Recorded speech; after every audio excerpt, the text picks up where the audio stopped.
All right, so what's your name and professional title? My name is Clara Wyckoff, and I'm currently serving as the Nutrition, Food, and Health Agent for the Southwind Extension District in Southeast Kansas. When did you serve Kansas FFA and what office did you hold? I served as the 2016-2017 State Vice President. And what does a year of service look like? For me, a year of service really came down to one word, and I think that word is growth. Growth in your servant leadership skills, growth in your facilitation ability, growth in your leadership development, growth in your understanding of your own values and mission statement and life goals, growth in your ability to work with other members of a team, growth in your understanding of Kansas agriculture and all its many components. So I think it really just comes down to growth in leaving your comfort zone throughout the course of a year and growing as a servant leader when you serve the state of Kansas. What is your name and professional title? Rick Mailer. I'm a founder and CEO of a City Barbecue, a company that I started about 22 years ago. When did you serve Kansas FFA and what office did you hold? I served in 1984 and my office was president. And what is one thing from being a state officer that you will never forget? The one thing I'll never forget is traveling for a week in January in the cold of Southwest and Central Kansas with a national officer and actually visiting all of the schools and businesses and really gaining an understanding of Kansas agriculture. And I learned a tremendous amount, even though we were hosting a national officer and she was there to learn as well. And also taking my car into the shop after having a slight collision in an ice storm with all three of us in the car. That's probably the most memorable weekend event of my tenure as a state FFA officer. What is your name and professional title? Kyle Apley, and I'm a PhD candidate at the University of Kansas in pharmaceutical chemistry. When did you serve Kansas FFA and what office did you hold? I was state reporter in 2014 through 2015. And how were you able to balance being a full-time student and a state FFA officer? Balancing state office and being a student was really quite reasonable with a couple things kept in mind. First off, I just had realistic expectations for my course load. I only enrolled in like 12 to 14 credit hours per semester instead of the 15 plus some programs might push freshmen to do. And really, this really didn't put me at a disadvantage in later years as it's really easy to pick up an extra class or two in later semesters. Additionally, I just kept a realistic expectation for my involvement elsewhere on campus. Coming in as a freshman, there's a lot of buzz and excitement about joining a bunch of other campus groups. But by limiting my involvement to like 2 or 3 other groups, I was able to give state office the time it needed, my coursework the time it needed, and still make a bunch of new friends and relationships. And with that, you gain a lot of tools during your state officer training with organization and time management. So, balancing all these different responsibilities, comes quite easily and still allows you a lot of time to experience your first or second year as a student. What is your name and professional title? My name is Sam Brownback, and I'm a former ambassador for religious freedom. When did you serve Kansas FFA and what office did you hold? Well, you're embarrassing me now, but I served the Kansas FFA in 1974 and 75, and I was state president. All right. And how has your time as a Kansas FFA state officer prepared you for your professional career? Being a state officer prepared me for a lot of opportunities in life. It let me know about Kansas. And I later got to serve the state in both the Senate and the governorship. And it really taught me Kansas. I got to travel that entire year across the state of Kansas from corner to corner and every place in between. And I loved it. I love the state. I love the people. I love the diversity, the agriculture, but the other industries as well. And then it also taught me about how to work with people. You're working with an officer team. You're working with district officers. You're working, doing a state camp. And it really gave me a chance to see people in all their beauty and diversity and amazing nature. Everybody has a special story. And everybody is unique and a child of a loving God that is just wonderful to get to know what their story is. And you get to help a lot of people. I love the chance to motivate others and to encourage them. And that's your job as a state officer, is to encourage and motivate people. And there's hardly a better job that you can have. Okay, so first of all, what is your name and professional title? So my name is JJ Jones, and I serve as co-founder for Roots and Legacies. When did you serve Kansas FFA, and what office did you hold? So I was privileged to serve as state president in 2000 and 2001.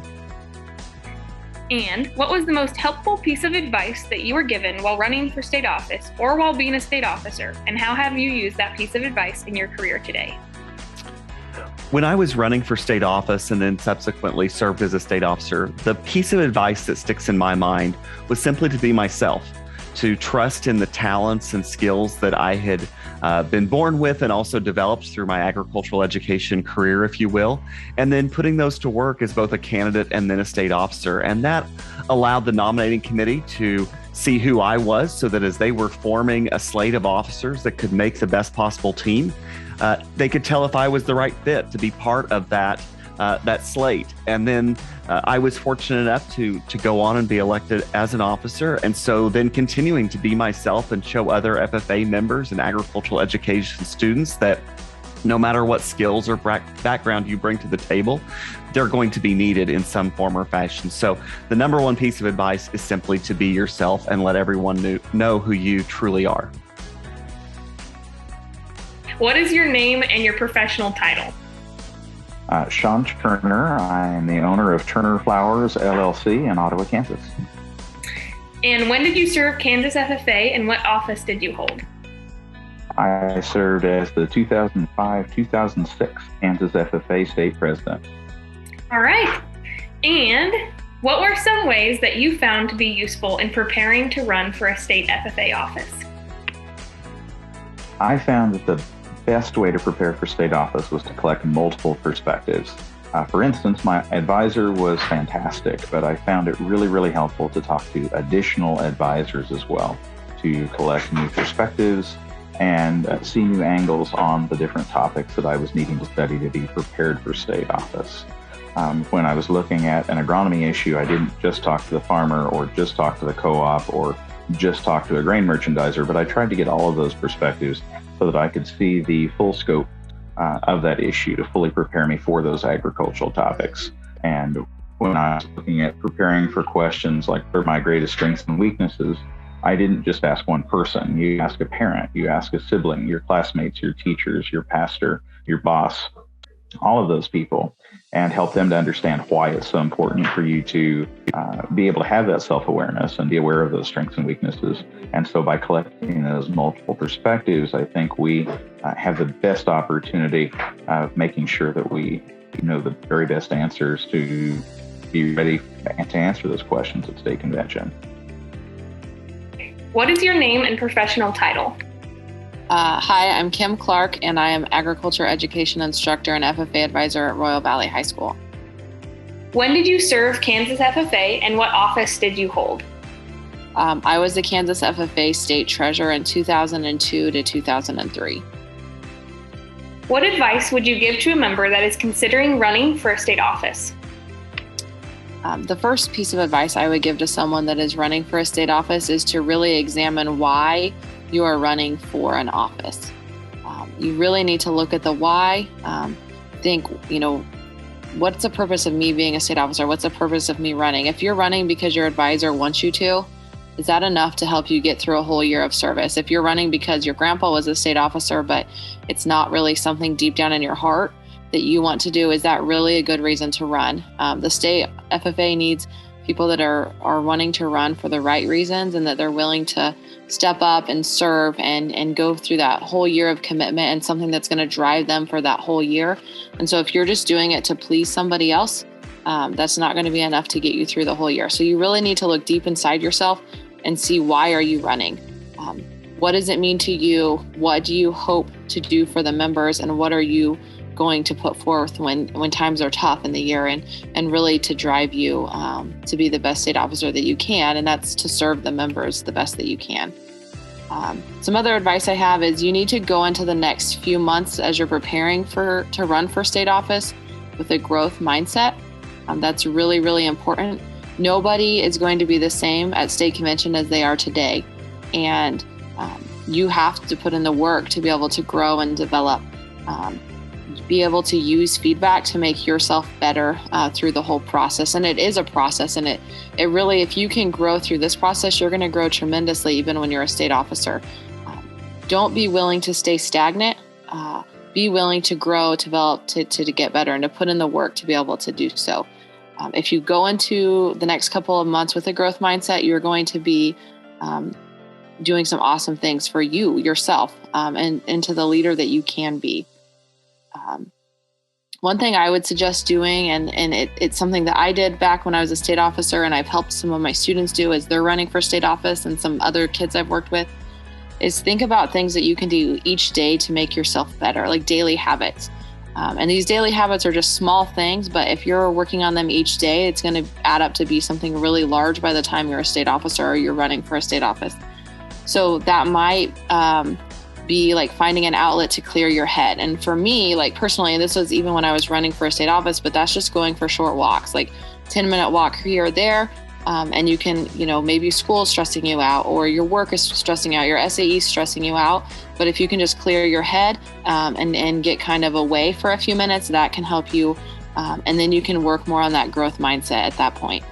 So find something to do for yourself. Maybe it's reading a leadership book, a habit of reading 10 pages per day or 10 minutes per day. Maybe it's waking up 10 minutes earlier and journaling, but just something that you can work on your daily habits towards helping you to become the best state officer candidate that you can, and things to help you with that growth mindset. Like, what are little things you can do? What habit can you do each day to help you get into that growth mindset? And also think about, like, what steps can you make on this journey that it's going to potentially affect your future team and the members of the Kansas FFA in the months to come. Like, there's little steps that you can do here and there that are going to do big things by the time June and July roll around when you're on a team or potentially on a team with other members. So what can you do now that's going to pay off big dividends then? That's the advice I would give running for a state office. Best of luck to all of you. We have some really awesome members in the Kansas FFA, and I know that you will all do great things.